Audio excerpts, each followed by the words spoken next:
it is as ludicrous. It is absolutely as ludicrous as this. It is as ludicrous as somebody calling up and saying, "Hey, the park down the street from my house, the city park is garbage. I'm going to this private health club over here, and I want you to, if not pay for the whole thing, supplement my membership to this." Great example. It's exactly the same thing. Okay. Great we example. have we have used tax dollars to implement this thing. Now, if you got involved, if you worked, if we made sure that the funding was adequate, if we made sure that these kids that are in the failing schools, those schools were improved, and we spent the money and the time and the effort to make sure that they're improved and that things are provided that are needed in those schools, then they wouldn't be failing anymore, and we wouldn't have failing schools, and you wouldn't have to pretend as though a private school or a charter school or homeschooling was a better option for them. Yeah. You just wouldn't, you know?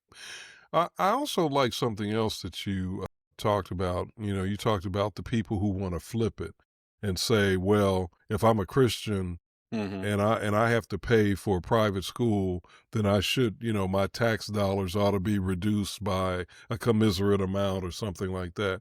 The problem with that is, and why to me that's illogical, is the education of the public benefits everyone. Yes. Everyone benefits from a public that reads, a public that is informed, a public that understands, hopefully, civics and mathematics and all the things that help us to survive as a society. We also ought to understand that people who have resources or who have a desire to have something beyond what is offered to the public, if they have the resources to pay for it, then pay for it.